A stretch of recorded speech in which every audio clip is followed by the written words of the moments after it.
Good afternoon, everybody, and welcome back to the channel. Real quick, if you haven't before, go ahead and smash that subscribe button. So we have the 2027 Jeep Wrangler coming in the works, right? But what is it going to be? Well, I went out, did a little bit of research, put together some information for you guys, and this is what I found. The 2027 Jeep Wrangler is not receiving a ground-up mechanical redesign. So no big redesign, which is really not that surprising, for the Jeep Wrangler. Instead, it leans heavily into personalization with a series of highly unique 12 for 12. Apparently a 2027 Jeep or Stellantis moniker in lieu of a complete redesign, I guess. But it says, highly unique 12 for 12 monthly special editions to celebrate Jeep's 85th anniversary, alongside updated color options and minor structural upgrades.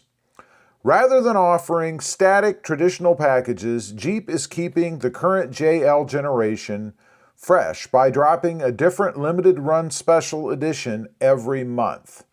And you know, this kind of thing is where I wonder if it's why Jeep runs into quality and reliability problems, right? I mean, if you're going to constantly change the Jeep every month to some sort of new package, you know, the people have to get used to it. The suppliers are going to be different.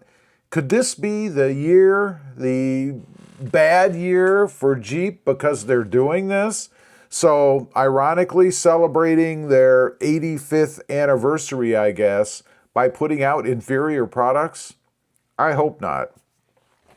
It says, key 2027 releases include Wrangler Laredo, inspired by the American Southwest. It features a highly coveted tan canvas soft top. A lot of people like that tan canvas on the top, I know. Plus, it's a little cooler, I think, in bright sun. 17-inch beadlock wheels, bronze tow hooks, and premium bison brown Napa leather seats. That should look pretty darn good, I think. It is built on the Willys platform and includes a standard Extreme 35 tire package. Wrangler Sarge, a pure tribute to Jeep's World War II military heritage. It comes dressed in a military-inspired olive drab theme with 17-inch wheels painted in 41 green, their number 41 green, a matching green or contrasting white grille, Army-style White Star graphics, and Rubicon rock rails. Rock Slide Edition, featuring an anvil gray hardtop, blue agave exterior decals, a retro four-wheel drive graphic on the rear, and indigo blue dashboard surround, and gan blue cloth seat upholstery. Wow, a lot of different names for things out there I've never heard of, right? I mean, I've heard of agave, but I couldn't tell you what color that is. And gan blue, I'd have to research that. I don't know if that's just a Jeep thing or if that actually exists as some color. Who knows? Anyway, powertrain and axle tweaks. Manual transmission maintained. Ah, there you go. So Jeep is one of the only two, the other being the Tacoma, that comes with a manual transmission in either an SUV like a four-door type vehicle, I guess, or a pickup truck. The 6-speed manual gearbox remains available at no extra charge. That's awfully nice. On the standard 2.0-liter turbocharged and 3.6-liter V6 engines.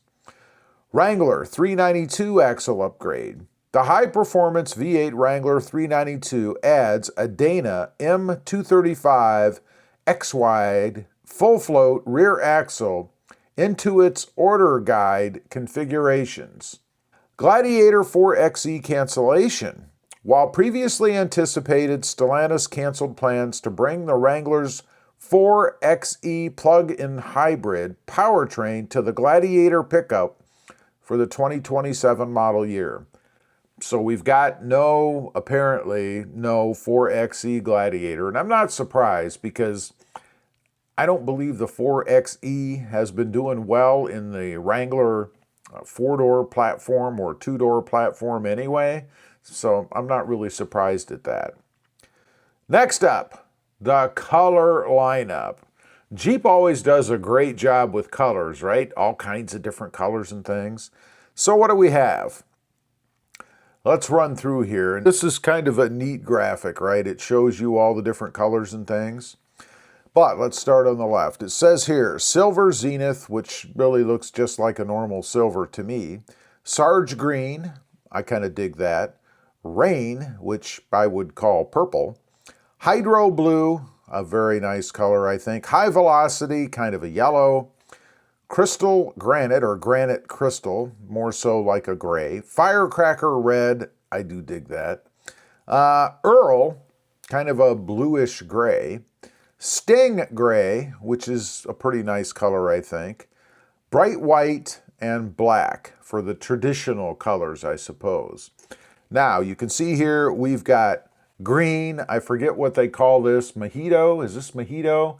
I don't remember. We've got the green, and then obviously they've gotten rid of that, which I'm not surprised. I think when they go with the brighter, more predominant colors, they kind of are a little bit polarizing, I guess. You know, there's a group of people like me, my wife, who actually like that color, and I imagine it's going to be the same with probably this rain, this purple color. I mean, could you imagine that whole Jeep Wrangler in that purple color?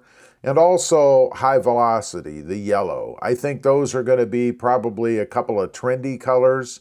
And honestly, I'd be surprised if we see them beyond the 2027 model year, or maybe even throughout the 2027 model year. Anyway, those are just, I guess that's a quick rundown rather of the changes, what's coming for 2027. Doesn't sound like Jeep is doing a whole lot, but Jeep does seem to be pretty flexible in their manufacturing, so I wouldn't be surprised if there are going to be some other things that come into this maybe mid to late next year as Jeep probably prepares for 2028. They seem to be very good at reacting quickly and making changes to the lineup.